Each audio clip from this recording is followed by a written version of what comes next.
नमस्कार मित्रांनो, आपल्या चॅनलमध्ये तुम्हा सर्वांचे स्वागत आहे. आज निफ्टी असू द्यात किंवा बँक निफ्टी असू द्यात, पुन्हा तेच काहीसं कामकाज आपल्याला होताना पाहायला मिळालं. म्हणजे सकाळी एक चांगलं गॅप डाऊन, त्यानंतर वाटत होतं की खाली मार्केट ब्रेकडाऊन देईल, म्हणजे जी महत्त्वाची लेवल होती तिथे ब्रेकडाऊन येईल आणि एक डाऊन साईडचा मूव्ह पाहायला मिळेल. परंतु ज्या पद्धतीने आपण एक्सप्लेन करतोय की मार्केटमध्ये बुल रन आहे, डाऊन साईडला थोडं सावध राहायचं आहे. कुठूनही बाईंग येते, बाय ऑन डिप्सची जी स्ट्रॅटजी आहे ती वापरायची आणि त्याच पद्धतीने मार्केट पहिलं एक अर्धा पाऊण तास मार्केटने सस्टेन केलं डाऊन साईडला, की वाटत होतं डाऊन साईडला जाईल, पण त्यानंतर एक चांगली रिकव्हरी आणि नंतर साईडवेज अशा पद्धतीचं कामकाज आणि पुन्हा तिथेच येऊन, म्हणजे जर गेल्या 8-9 दिवसाचं कामकाज पाहिलं ना, तर एकही दिवस असा नाही आहे की निफ्टी 100 पॉईंटने प्लस किंवा मायनस बंद झाली. म्हणजे 100 पॉईंटच्या झोनच्या आतमध्येच त्याचं क्लोजिंग आपल्याला पाहायला मिळतं आहे. तसंच आजही झालेलं आहे. सगळ्यात महत्त्वाची जी न्यूज होती आज, किंवा ज्याच्यावरती मार्केट रिॲक्ट करेल ही अपेक्षा होती आणि गॅपडाऊन नंतर खाली जाण्याची शक्यता होती, ती होती क्वांट म्युच्युअल फंड याची. आता ते फ्रंट रनिंगमध्ये अडकलेले इन द सेन्स सेबीचं त्यांच्यावरती ॲलिगेशन्स आहेत आणि त्याच्यानंतर त्यांनीही प्रेस रिलीज केला आणि त्याच्यामध्ये त्यांनी डिनाय नाही केलेलं की आमचं फ्रंट रनिंगमध्ये काही हात नाही आहे वगैरे, असं काही डिनाय केलेलं नाही आहे. फक्त आम्ही सेबीबरोबर सहकार्य करू एवढंच सांगितलेलं आहे. त्याच्यामुळे कदाचित आज पॅनिक सिच्युएशन होण्याची शक्यता होती. म्हणजे मार्केटमध्ये गेल्या काही दिवसांपासून एक लक्ष द्या की ज्या पद्धतीने FIs सेल करतायत कंटिन्यूअस, तरीही आपलं मार्केट सस्टेन करत आहे. तर त्याच्यामध्ये सगळ्यात मोठा हात आहे रिटेलर्सचा आणि त्यानंतर आपले जे DIs म्हणजे जे डोमेस्टिक फंड्स आहेत त्यांचा हात आहे. त्याच्यामध्ये म्युच्युअल फंडचा सगळ्यात मोठा सहभाग आहे. तर त्याच्यामुळे काय होऊ शकतं, जर ही गोष्ट खरी झाली आणि याच्यावरती काही ॲक्शन्स वगैरे झाले तर रिटेलरचा भरोसा मार्केटवरून थोडा उडू शकतो, किंवा ज्यांचे म्युच्युअल फंडमध्ये इन्व्हेस्टमेंट आहे ते SIP जे आहेत ना, तर त्याच्यामध्ये थोडाफार क्रॅक जाऊ शकतो त्या विश्वासाला आणि मग त्यानंतर एखादं पॅनिक सेलिंग येऊ शकतं. आणि जर रिटेलरने किंवा म्युच्युअल फंडने हात आखडता घेतला तर FIs मार्केटवरती कंट्रोल मिळवू शकतात आणि मग एक चांगली शॉर्ट साईडची रॅली पाहायला मिळू शकते. आणि याचं पॅनिक सकाळी होतं मार्केटमध्ये. त्याच्यामुळेच जरी ही रिकव्हरी झाली असली ना, तरी आम्ही स्वतःही की इथे ट्रेड घ्यायचा का नाही घ्यायचा या दुविधा मनस्थितीत होतं. त्याच्यामुळे निफ्टीमध्ये तरी एक चांगला ट्रेड मिळाला नाही. BTST होते, दोन्ही BTSTमध्ये एक थोडाफार लॉस बुक केला आणि वाट पाहत होतो. सगळ्यात महत्त्वाचं जे ट्रेड होतं, तुम्ही जर टेलिग्राम चॅनलला जॉईन नसाल ना, तर डिस्क्रिप्शनमध्ये लिंक आहे, जॉईन करून घ्या. तिथे मी मार्केट सुरू होण्याच्या अगोदरच ही इन्फॉर्मेशन दिलेली होती की जे काही म्युच्युअल फंड आहे त्याच्याविषयी जे काही बातम्या येत आहेत, त्यामुळे मिड कॅप स्मॉल कॅपवरती थोडं लक्ष ठेवायला पाहिजे. मिड कॅपमध्ये एक चांगलं गॅपडाऊन ओपनिंग झालं आणि ज्या पद्धतीने आपण डिस्कशन केलं ना, अगदी 12,000च्या आसपास, म्हणजे 12,000च्या आसपास सपोर्ट घेतला आणि 12,300पर्यंतचा प्रवास, म्हणजे जवळजवळ 250 ते 300 पॉईंट वन वे मार्केट गेलेलं आहे. म्हणजे कुठेही न थांबता खास करून मिड कॅप गेले आणि ज्यांनी एक्सपायरीमध्ये ट्रेड केलेले आहेत, चांगले ट्रेड मिळाले आहेत. आम्ही 1-2 ट्रेड भेटले चांगले, परंतु ज्यांनी अगदी लो पकडला आणि वरतीपर्यंत गेलं ना, तर त्यांना खूप चांगले रिटर्न, अगदी 10 पट ज्याला आपण म्हणतो 10x 15x अशा पद्धतीचे रिटर्न ऑप्शनमध्ये भेटलेले आहेत. आता फक्त थोडं लक्ष ठेवायचे की त्यांचं काय होतं आहे. क्वांट म्युच्युअल फंड जे आहेत त्याच्यावरती थोडं लक्ष ठेवा काय होतं आहे. आणि जर कोणी SIP करत असेल तर थोडं थांबलेलंच चांगलं आहे, कारण का त्यांनी डिनाय केलेलं नाही आहे. म्हणजे काहीतरी असू शकतं, जर त्यांच्यावरती सेबीची ॲक्शन झाली तर थोडाफार प्रॉब्लेम येऊ शकतो. फक्त सावध राहायचं आहे. आता ज्या पद्धतीने या न्यूज आहेत, आता मार्केटवरती त्याचा काय इम्पॅक्ट होऊ शकतो किंवा मार्केट कशा पद्धतीने बिहेव करू शकतं. खरं तर आज पॅनिक सेलिंग येणं किंवा पॅनिक दिसणं आवश्यक होतं किंवा वाटत होतं आपल्याला की दिसू शकतं. ते दिसलेलं नाही आहे. कदाचित दुपारनंतर होतात असे पॅनिक, शक्यतो दुपारी 2-2:30 नंतर होतात, परंतु मार्केटने तो फेजसुद्धा घालवलेला आहे आणि तो सस्टेन केलेला आहे. म्हणून आता महत्त्वाचं काय आहे, उद्या आपण कशा पद्धतीने ट्रेड प्लॅन करणार आहे. उद्यासाठी सुद्धा काही जास्त लेवल नाही आहेत. गेल्या 10 दिवसापासून जे होते ना, तेच महत्त्वाचं आहे. इथून मार्केटने ज्या पद्धतीचा फॉल सुरू केला होता, लो लो लो, म्हणजे हे जे लो हाय बनत होते, लोअर हाय ज्याला आपण म्हणतो, ते ब्रेक होत नव्हते. आज या चांगल्या रिकव्हरीनंतर सुद्धा हा हाय जो आहे तो ब्रेक होताना आपल्याला पाहायला मिळालेला नाही आहे. म्हणजे खूपच बुलिश आहोत अशातला भाग नाही. ओव्हरऑल ट्रेंड पाहिलं तर बुलिश आहे, परंतु डेली बेसिसवरती खूप काही चांगली मोठी रॅली मिळेल अशी परिस्थिती नाही आहे. डाऊन साईडसुद्धा जर तुम्ही पाहिलं तर 350 असेल, 420 या ज्या लेवल आहेत ना, 360, 300, 420 असेल, 450, तर हे वेळोवेळी मार्केट इथून काय करते, सपोर्ट घेते आणि तेवढंच शार्पवरती येते. त्याच्यामुळे इथे सुद्धा सावध राहायचं आहे. म्हणजे रेंज आता थोडी मोठी आहे आपल्याकडे. खालची जी लेवल आहे ती आहे 350, ऑब्व्हियसली 23,350, आणि वरती जी लेवल आहे ती आहे 23,640च्या आसपास. हाय जरी तुम्हाला थोडं वरती वाटत असलं ना, तरी जसं 23,640 ब्रेक होणार आहे ना, एक चांगली मोठी मुवमेंट आपल्याला पाहायला मिळू शकते. मग ते 23,730 असू शकते किंवा 23,800पर्यंतचा प्रवाससुद्धा आपल्याला कदाचित एका दिवसामध्ये किंवा 2 दिवसामध्ये पाहायला मिळण्याची शक्यता आहे. म्हणून याच लेवल मार्क करून ठेवा सध्याला. या लेवल खूप इम्पॉर्टंट आहे. याच्यामध्ये याच पद्धतीचं कामकाज जे गेल्या काही दिवसांपासून होते ते पाहायला मिळणार आहे. छोटं प्रॉफिट बुक करा, छोटे स्टॉप लॉस ठेवायचे. आता उद्यासाठी महत्त्वाची एंट्री पॉईंट कसे बनवू शकतात. जर मार्केट फ्लॅट ओपन होते तर लक्षात घ्या, हा जो झोन आहे ना तो खूप इम्पॉर्टंट ठरणार आहे. ही लेवल उद्यासाठी खूप महत्त्वाची आहे. ती लेवल आहे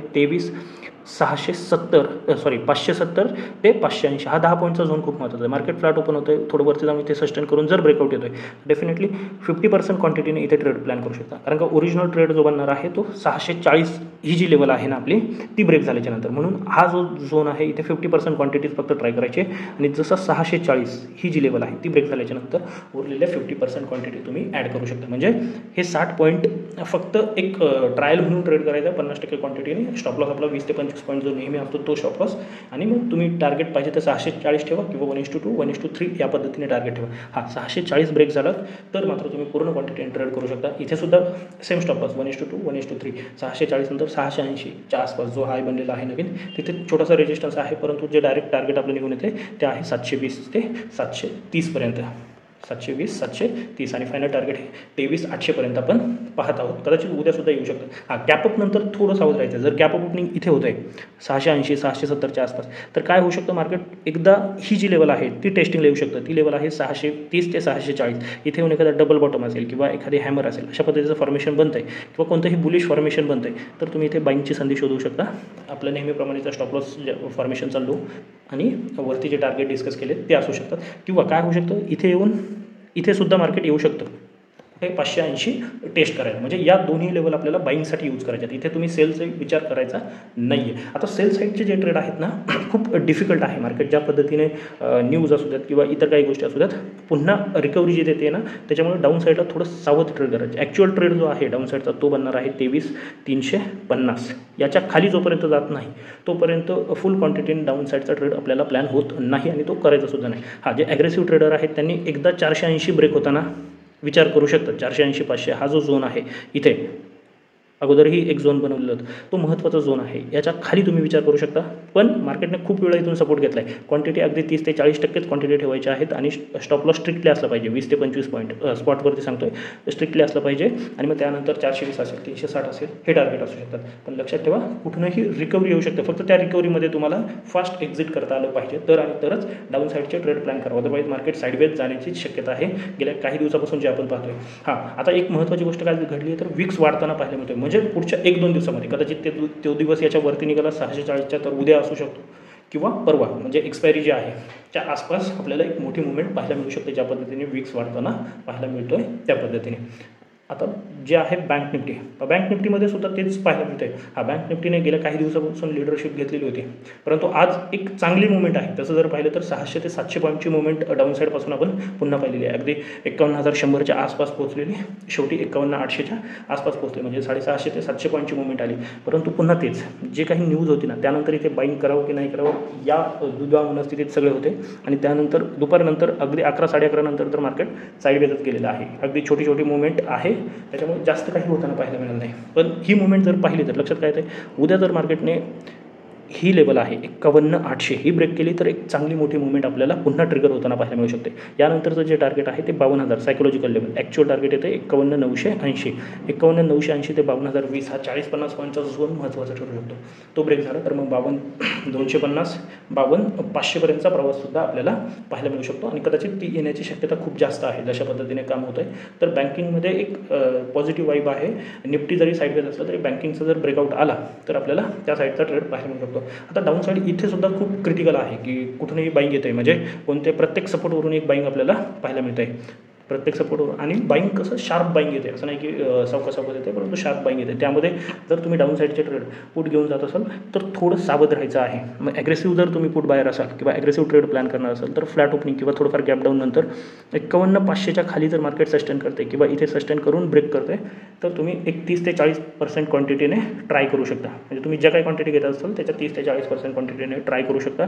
अगदी 50 ते 60 पॉईंट हा आपला स्पॉटवरती स्टॉप लॉस असला पाहिजे आणि तोही स्ट्रिक्ट. हे लक्षात ठेवायचं. सगळ्यात महत्त्वाचं काय असलं पाहिजे, डाऊन साईडचे ट्रेड प्लॅन करताना स्ट्रिक्ट स्टॉप लॉस असला पाहिजे.